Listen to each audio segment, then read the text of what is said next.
The alarm screamed through the cargo ship. Red lights flashed in every corner, looked up from his coffee and sighed. This was the third time this month that pirates had tried to stop them. "What do we have?" he called to the back of the ship.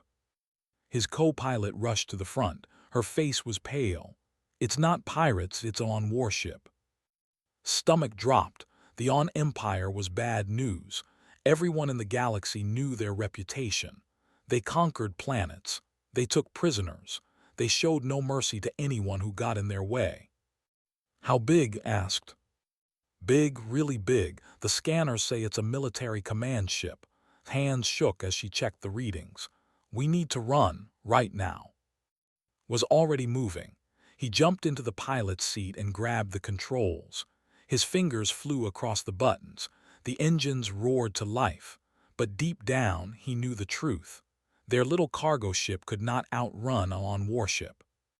"Send a distress signal," he said. "Tell them our position, tell them everything." Nodded and started typing. The message went out into space. Maybe someone would hear it. Maybe help would come, but doubted it. They were too far from any human military base. The warship appeared on their screen. It was massive, 10 times bigger than their ship, maybe 20 times bigger. Its dark metal hull looked like the shell of some ancient monster. Weapons covered every surface. "This is the On warship Dominion's fist," a voice boomed through their radio. The translation software made it sound cold and mechanical. "Stop your engines. Prepare to be boarded. Any resistance will result in your immediate destruction." She looked back at him. They both knew they had no choice.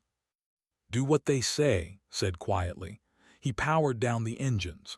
The ship went silent except for the quiet hum of life support. Minutes passed like hours. Then something hit their hull with a loud clang. The On soldiers were attaching a boarding tube. "Listen to me," said. He grabbed her arm. "When they come in, stay quiet. Do whatever they say. Don't fight, don't argue, just survive, okay?" "What about you?" asked. "I'll be fine. Just promise me you'll stay alive." Before could answer, the airlock exploded open. Smoke filled the cabin. Through the gray cloud, huge shapes moved toward them. The On soldiers were twice the size of humans. Their armor made them look even bigger. They carried weapons that glowed with blue energy. On the ground, one of them shouted, "Now!" and dropped to their knees. Their hands went up. Cold metal touched the back of his neck. It was a weapon. More soldiers poured in. They grabbed and roughly. They pulled them to their feet and pushed them toward the airlock. Stumbled but kept walking. He looked back once at his ship. All those medical supplies they were carrying would never reach the colony now. The boarding tube was dark and cold. At the other end was the On warship. Inside, everything was huge. The ceilings were high. The hallways were wide. Everything was made for beings much larger than humans. They were taken to a large room. It looked like a command center. Screens covered the walls. Dozens of On soldiers worked at stations, and in the middle of it all stood the biggest On had ever seen. He was at least 9 feet tall. His armor was black with red markings. Scars covered his face. His eyes were yellow and cold. When he looked at him, he smiled. It was not a kind smile. "So these are humans," he said. His voice was deep and rough. "I am General Or, this is my ship, and now you are my prisoners." "We're just cargo pilots," said. Her voice shook. "We're not military, we're not important. Please just let us go." Or laughed. It was a terrible sound. "Let you go? Why would I do that? Your people have been avoiding our empire for too long, but now things will change. We are taking human colonies. We are taking human ships, and we are taking humans." He walked closer to. He looked down at him like was an insect. "You, what is your name?" He answered. He kept his voice steady. Or repeated, "You will serve as an example. I will show the galaxy what happens to humans who cross on space. I will break you. I will make you beg. And then I will broadcast it to every human world." "You don't have to do this," said quietly. Or smile grew wider. But I want to look at you, so small, so weak, so pathetic.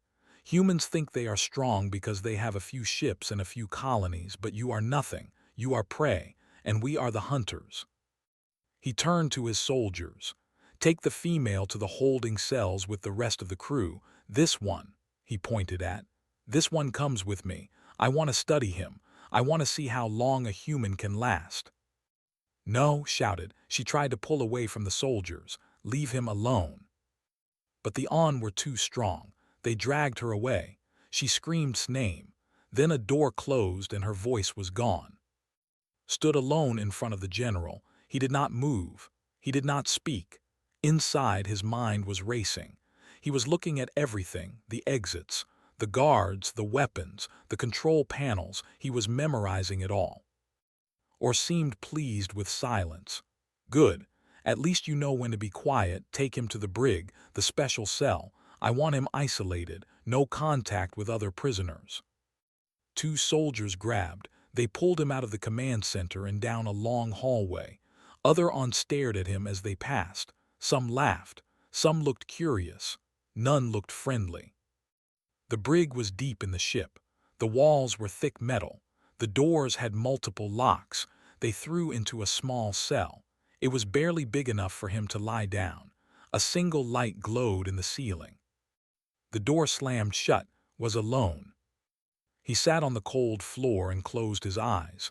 He took a deep breath, then another. He needed to stay calm, he needed to think. But as he sat there in the darkness, something else happened. His hand moved to his left shoulder. Under his shirt, under the skin, there was something the On had not found. A tattoo.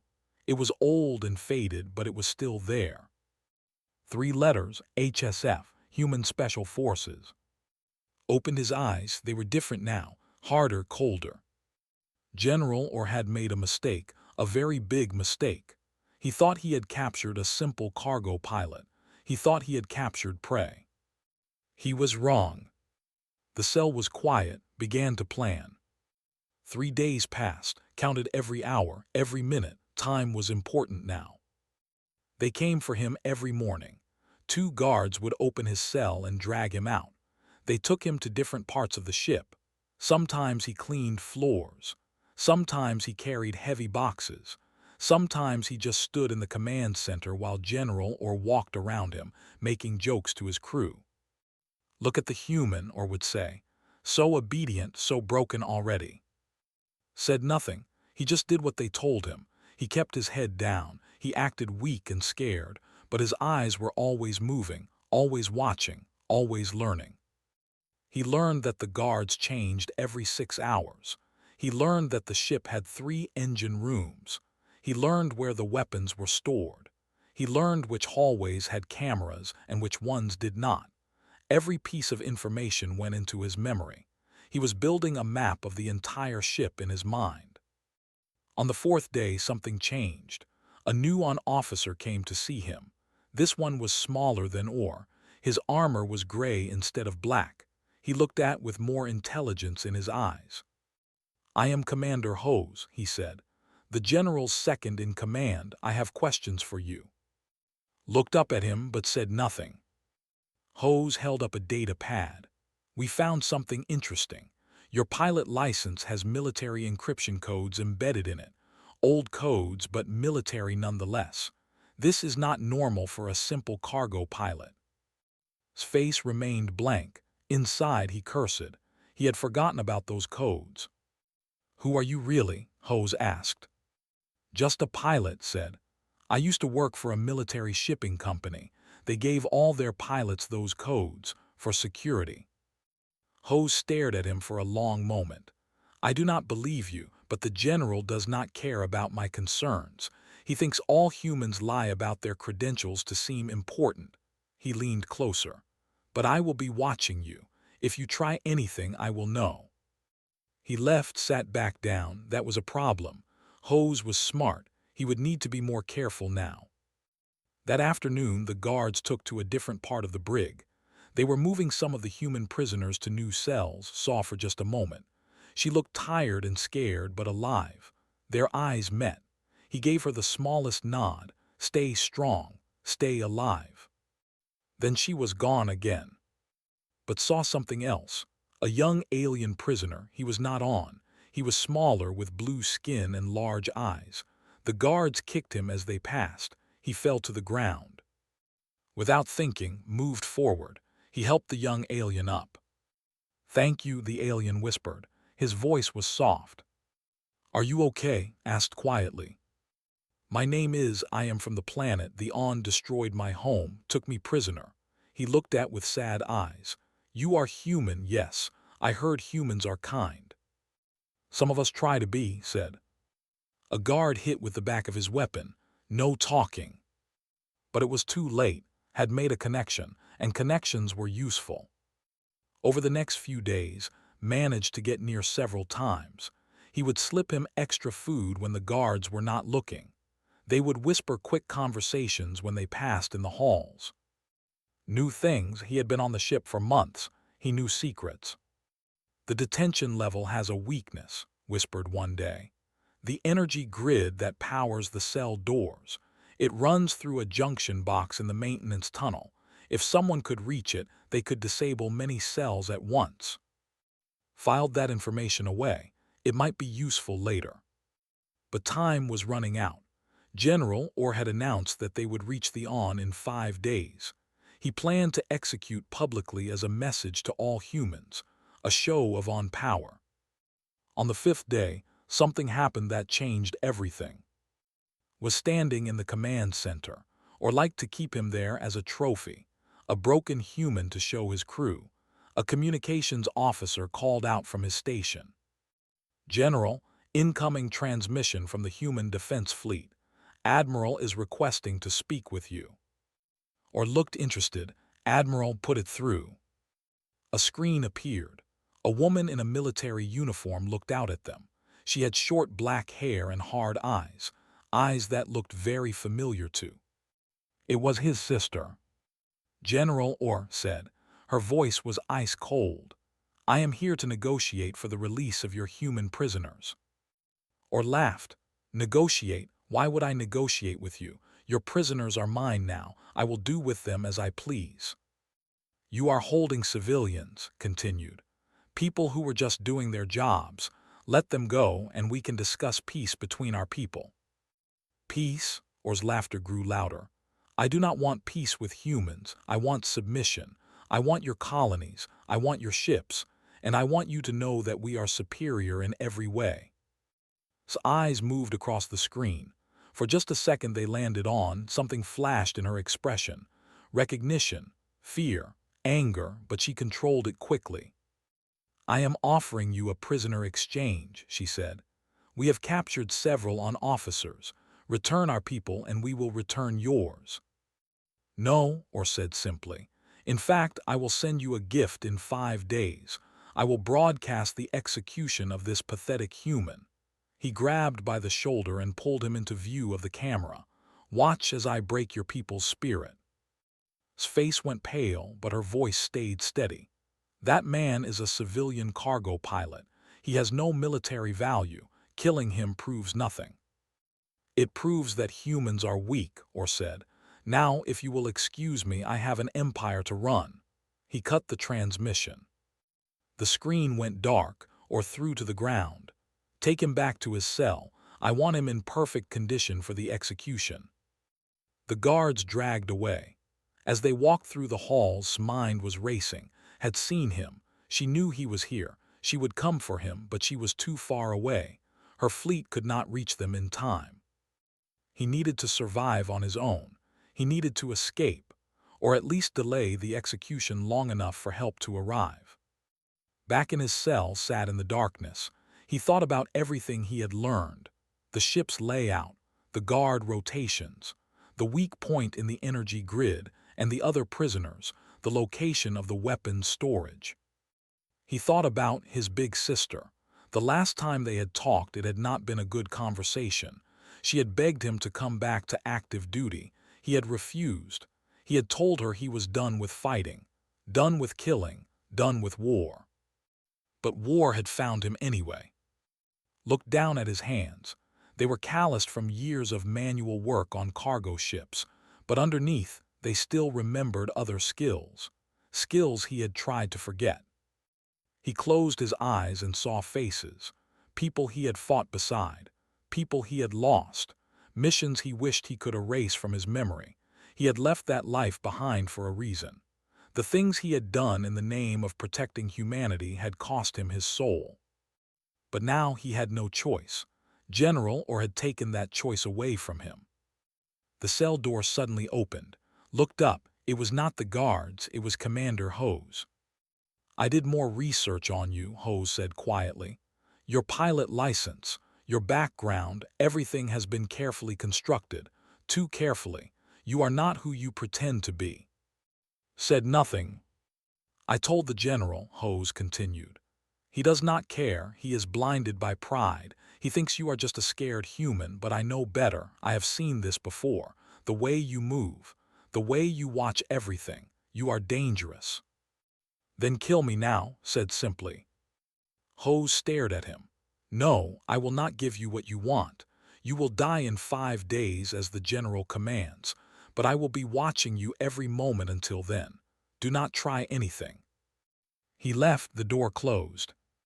Smiled in the darkness. Good, let them watch, let them think they had won. They had no idea what was coming.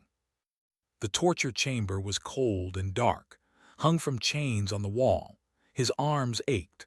Blood dripped from his mouth. General or stood in front of him with a metal rod that sparked with electricity. "Tell me about the human defense fleet," or demanded. "Tell me their positions, their ship numbers, their plans." "I already told you," said through broken lips. "I'm just a cargo pilot. I don't know anything about the fleet." Or hit him again with the rod. Pain exploded through his body, every muscle locked up, but he did not scream. He had felt worse pain before. "Liar," or hissed. "That admiral, she looked at you like she knew you. Who is she to you?" "Never seen her before," whispered. Another shock, another wave of pain. His vision went dark for a moment, but his mind stayed clear. He was counting the guards in the room, counting the steps to the door, counting the time between each shock, information, always gathering information. Or stepped back. "You humans are more stubborn than I thought, but everyone breaks eventually. We will try again tomorrow, and the day after, until your execution." The guards took down from the chains. He collapsed to the floor. They dragged him back toward his cell. But on the way something happened. An alarm started blaring. Red lights flashed. "Security breach in Section 7, a voice announced over the ship's speakers. "Unknown vessel attempting to dock." The guards looked at each other. They were confused, distracted. This was the moment had been waiting for. He moved fast. His elbow smashed into the first guard's throat. The guard dropped his weapon and fell, caught the weapon before it hit the ground. He fired twice. Both guards went down. Pain screamed through his body. His muscles were still damaged from the torture, but he pushed through it.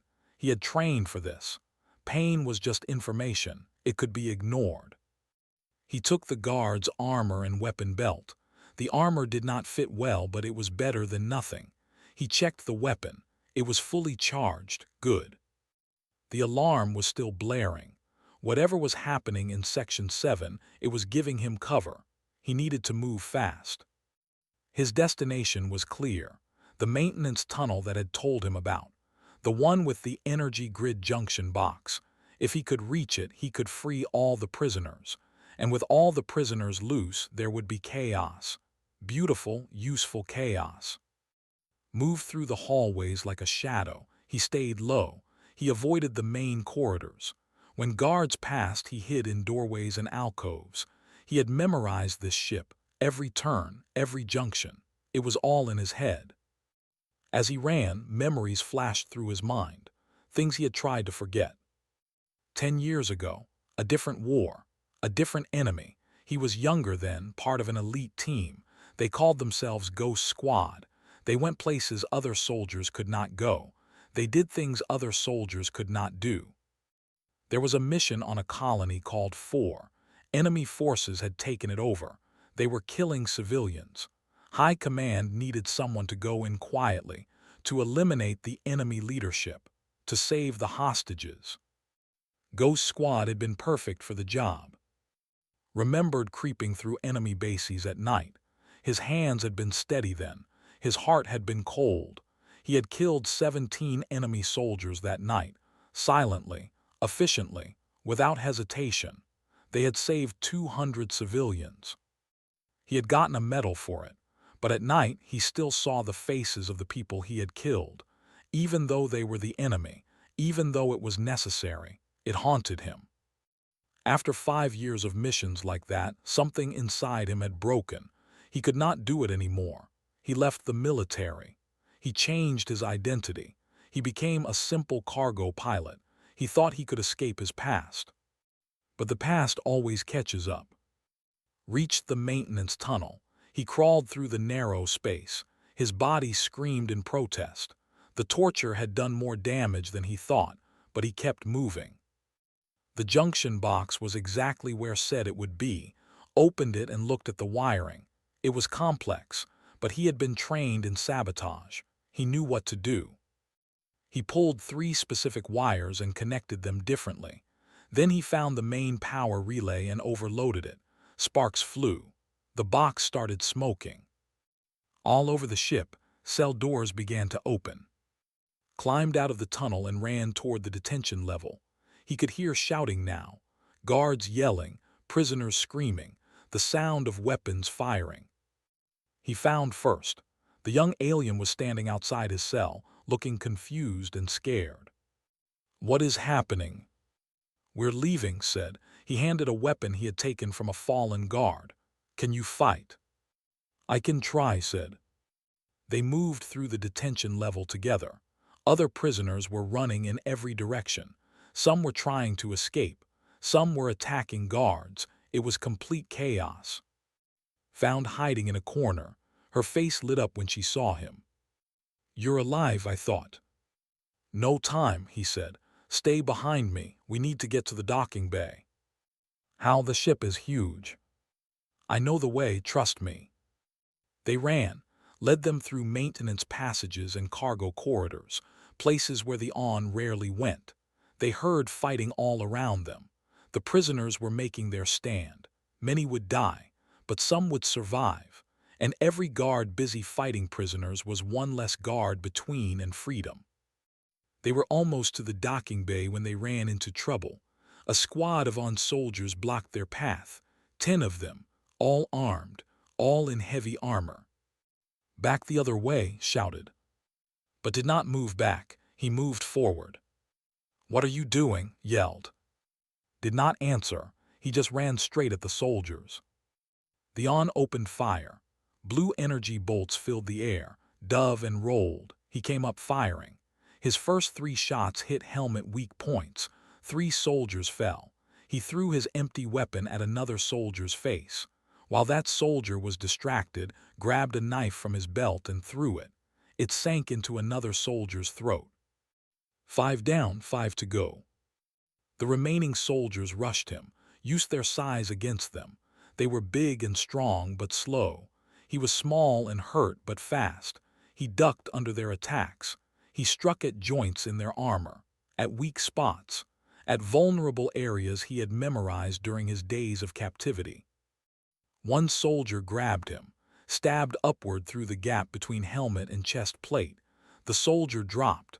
Another soldier raised his weapon, spun and kicked it out of his hands, then shot him with a weapon he picked up from the floor. 7 down, 3 to go. But was slowing down. His injuries were catching up with him. One of the remaining soldiers caught him with a punch, flew backward and hit a wall. His vision blurred. Blood filled his mouth. The soldier raised his weapon for the kill shot, then hit him from behind with a metal pipe. The soldier stumbled, fired his weapon. The soldier fell. The last 2 soldiers looked at each other. Then they looked at as he slowly got to his feet. There was something in his eyes now, something that had not been there before, something cold and deadly. The soldiers ran. Leaned against the wall, breathing hard. Every part of his body hurt, but they were alive. and they were close to the docking bay. Said quietly, "What are you? Who are you really?" Later said, "We need to move." They reached the docking bay.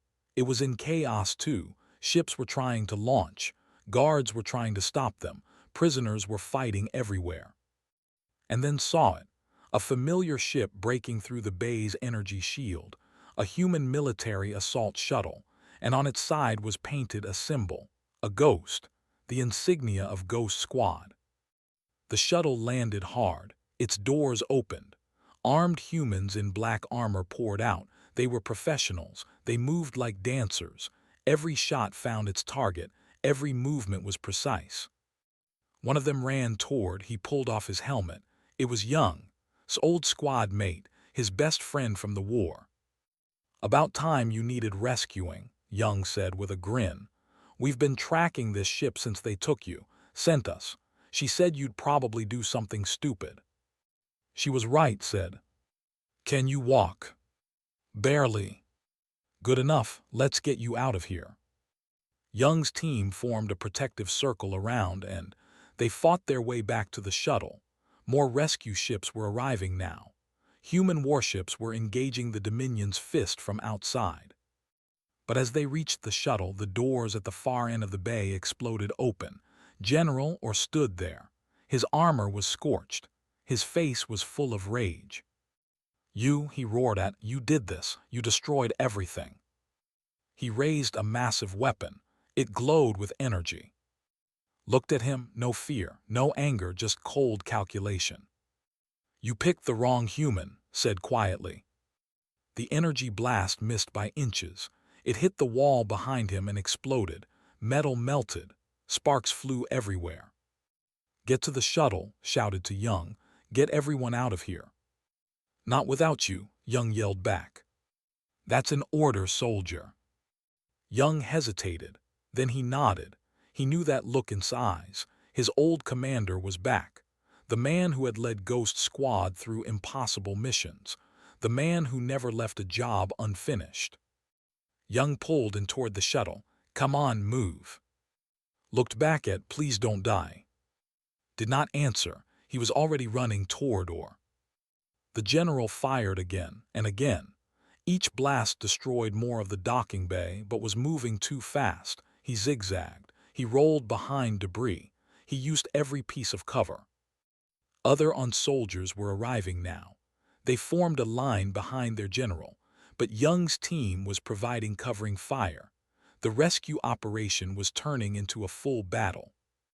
Reached a pile of cargo containers and stopped. He was breathing hard. His body was at its limit, but his mind was clear.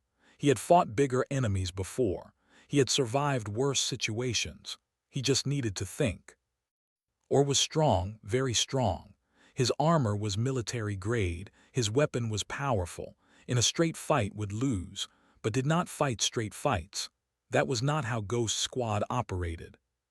He looked around the docking bay. Ships, cargo, fuel lines, emergency equipment, tools, all potential weapons, all potential opportunities. "Come out human," Orr roared. "Face me like a warrior or die hiding like a coward." Smiled. The general was angry. Angry people made mistakes. He grabbed a piece of broken metal and threw it to his left, or turned and fired at the sound.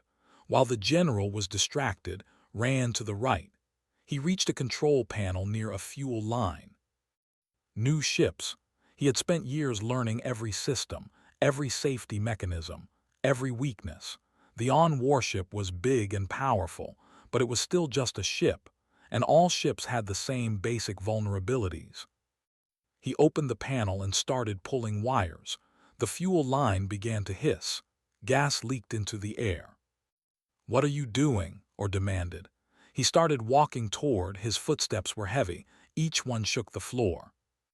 "Changing the rules," said. He fired his weapon at the fuel line. The gas ignited.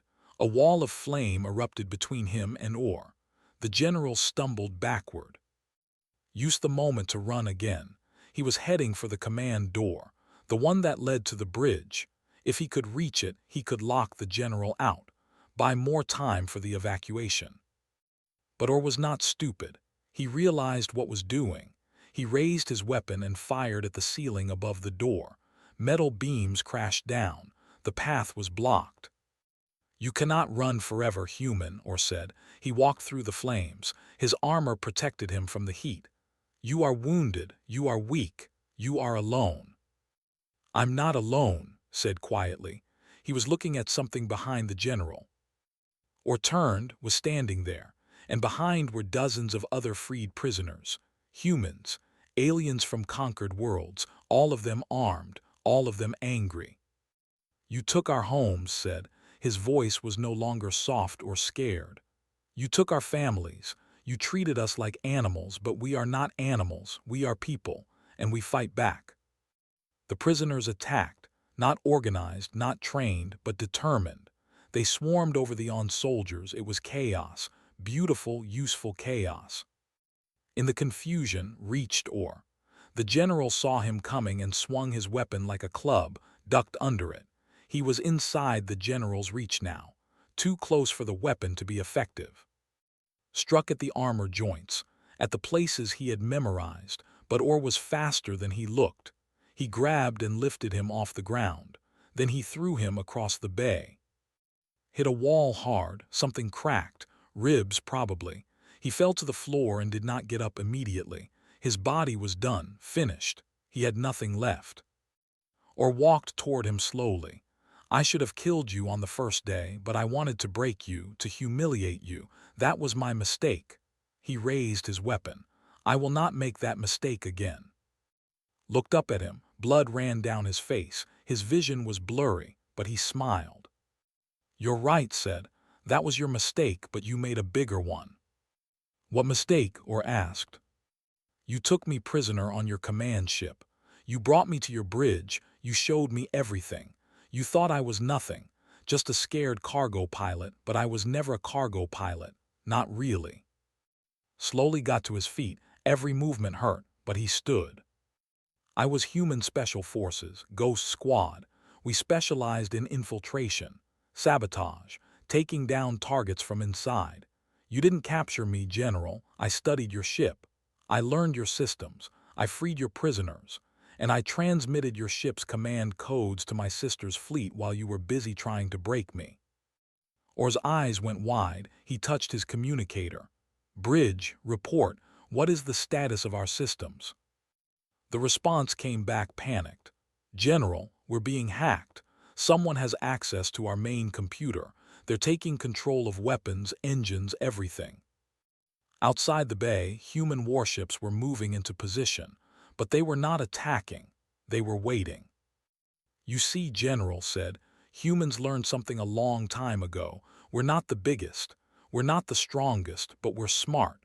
We adapt. We survive. And we never ever give up. You wanted to make an example of me, but I made an example of you instead." Or roared in rage. He charged at, but was ready. As the general came close, dropped to the ground and swept his legs, or was big and heavy. When he fell hard. Jumped on top of him. He grabbed the general's helmet and pulled a wire from it. The heads-up display went dark. Then he found the armor's power pack and ripped it loose. The armor locked up, or could not move. "It's over," said. "You lost, not because humans are stronger, but because you underestimated us. You thought we were prey, but humans haven't been prey for a very, very long time."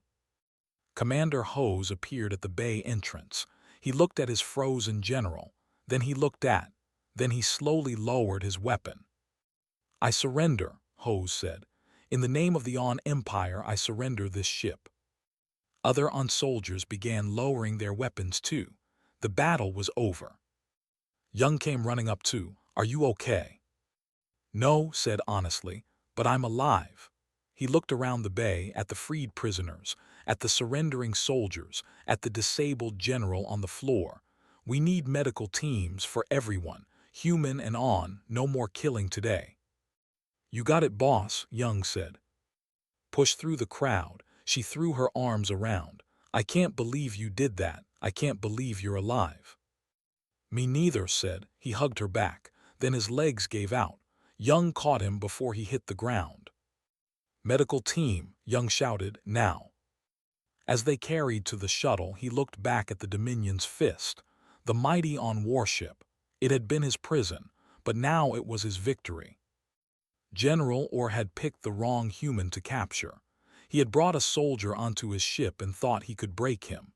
Instead, had broken an empire's advance. The last thing saw before he passed out was Admiral's face on a. His sister was crying, but she was also smiling. "Welcome back, little brother," she said softly. "Welcome back." Everything went dark, but it was a good darkness, a safe darkness, the darkness of rest, not death. Had survived, they all had, and that was enough. Woke up in a clean white room. Medical equipment beeped softly around him. His body hurt, but it was a different kind of hurt now. The clean pain of healing, not the sharp pain of injury.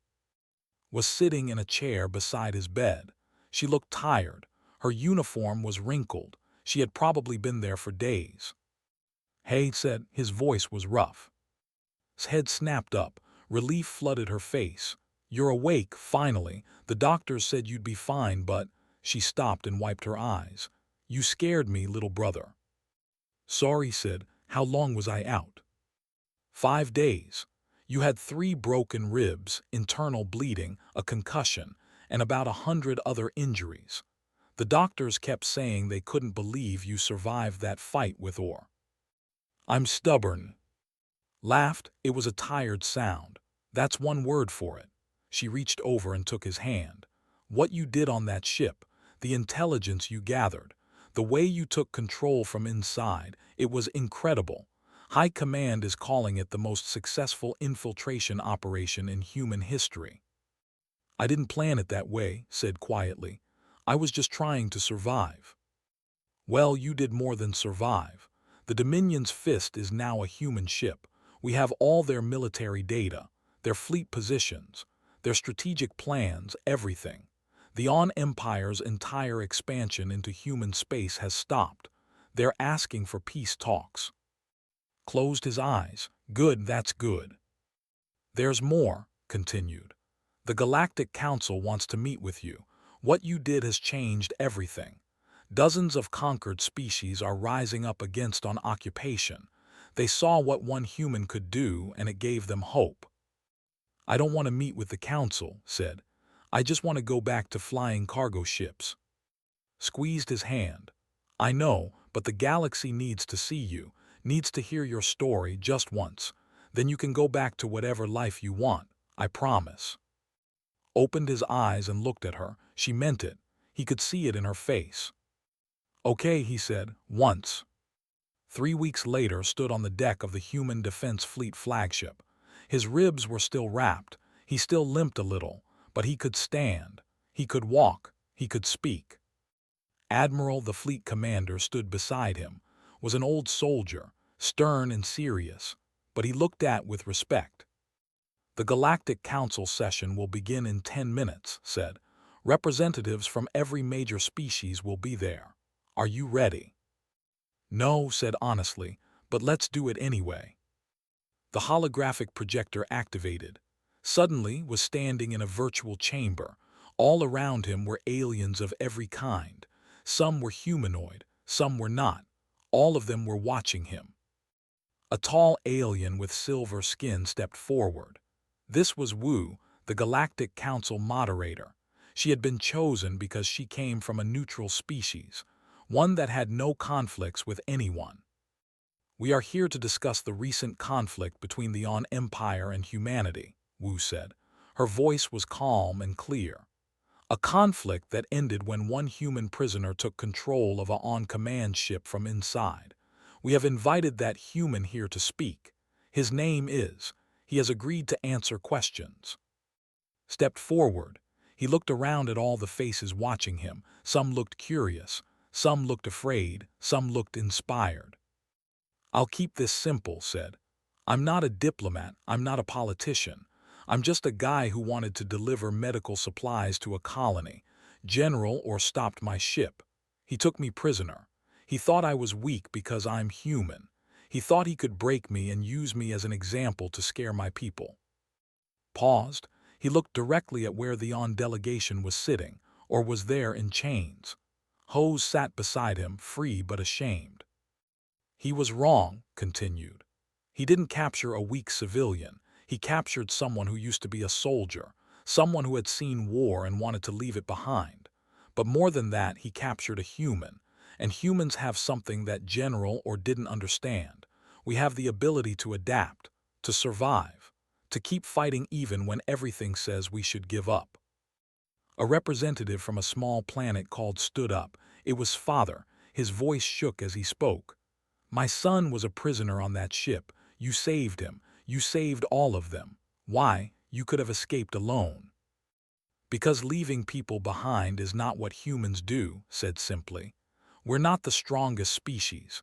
We're not the oldest or the most advanced, but we're stubborn. We don't quit, and we don't abandon each other. Another representative spoke. This one was from a species that the On had conquered decades ago. What message do you want to send to the On Empire? Thought for a moment, then he looked at or again. The message is simple, said. Humans are not prey, we're not weak, we're not easy targets. We're a species that survived ice ages and plagues and wars and extinction events. We're a species that went from living in caves to exploring the stars in just 10,000 years. We adapt, we endure, we remember, and we never ever forgive those who hurt our people. He turned back to the council. But we also believe in mercy, in second chances. General or will stand trial for his crimes, but we're not executing him. We're not torturing him. We're treating him fairly, because that's what separates us from empires like his. We're better than our worst instincts. Wu nodded slowly. The council has reviewed the evidence. The On Empire will pay reparations to all conquered worlds. They will withdraw from occupied territories, and they will stand trial for war crimes. Does humanity agree to these terms? We do, Admiral said. He had stepped up beside, but we also want something else. We want the Galactic Council to understand that humans are not to be underestimated. We're peaceful when we can be, but we're warriors when we need to be, and we will defend ourselves and our allies with everything we have. The vote was taken. The terms were accepted.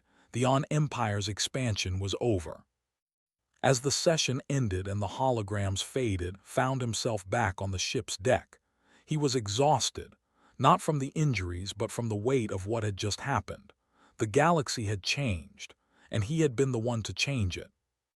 Young appeared beside him. That was one hell of a speech, boss, very inspiring. I meant every word, said. I know, that's what made it good. Young paused. So what now? Back to cargo ships? Eventually, said. But first, Admiral asked me to do something. What? Train the next generation. Teach them what I know. How to survive, how to adapt, how to never give up. Young smiled. The old man is coming back to work. Not as a soldier, said carefully. As a teacher, there's a difference. If you say so, Young said. But you know what this means, right? You're a hero now, probably the most famous human in the galaxy. Groaned, don't remind me. They walked toward the ship's mess hall. Was hungry. He had not eaten a real meal in weeks. On the way they passed it was showing news from across the galaxy. The story of victory was everywhere. Conquered species were rising up. The On Empire was collapsing. Change was coming. But what caught attention was a small story at the bottom of the screen. A cargo ship had delivered medical supplies to the colony that had been trying to reach. The colonists were healthy now. The medicine had arrived. Someone had finished his mission. Smiled, that was all that mattered. Months later, stood in a training facility on Earth. Young soldiers surrounded him. They were eager, ready to learn, ready to become the next generation of protectors. Listen up, said. His voice was strong now. His injuries had healed. I'm going to teach you something important, something I learned the hard way. Being strong is not about muscles or weapons or armor. It's about something else, something in here. He tapped his head. And here, he tapped his chest. It's about never quitting, never giving up, never accepting defeat. Humans have survived everything this universe has thrown at us. We survived because we're adaptable, we're stubborn, we're smart, and we never forget who we are. One young soldier raised her hand. "Sir, is it true you defeated a general in single combat?" "Sort of," said, "but I didn't win because I was stronger. I won because I was smarter. I used the environment. I used psychology. I used everything I had learned. That's what I'm going to teach you, how to win when you shouldn't be able to win." The soldiers nodded. They understood. Training began. Days turned into weeks. Weeks turned into months, taught them everything. How to read an enemy, how to exploit weaknesses, how to turn disadvantages into advantages, how to be human in a galaxy full of stronger, faster, more powerful species. And in his free time went back to flying, not cargo ships anymore, small personal ships. He would fly out into space and just drift, looking at the stars, thinking about everything that had happened. Often came with him. She had become his co-pilot again. But now she knew the truth about who he was, and she stayed anyway. "Do you regret it?" she asked one day as they floated near a nebula, "going back to this life?" "Sometimes," admitted. "I wanted peace. I wanted to forget the soldier I used to be. But General Or took that choice away from me, and in doing so he reminded me of something important. I can't run from who I am. I can only decide how to use it. So now I use it to teach, to prepare, to make sure that the next time someone tries to hurt humans, we're ready." Nodded. "For what it's worth, I think you made the right choice." "Thanks," said. They sat in comfortable silence, watching the stars. Back on the in a prison cell, General Or sat alone. The guards had given him access to information feeds. They thought it would break him, make him regret his actions. They were right. Every day Or watched reports about the human named. He watched interviews. He watched training videos. He watched as the galaxy learned what it meant to fight humans. And every day Or replayed his greatest mistake in his mind. He had seen a small, quiet human and thought him weak. He had thought humans were prey. He had been so wrong. In one interview, a reporter asked a question. "What made you fight back against impossible odds?"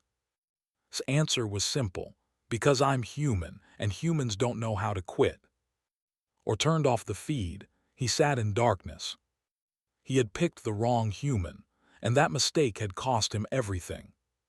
But more than that, he had picked the wrong species to underestimate. Humans were not the strongest in the galaxy. They were not the most advanced, but they were survivors, adapters, fighters. And they never forgot. The galaxy had learned that lesson the hard way. And it would never make that mistake again.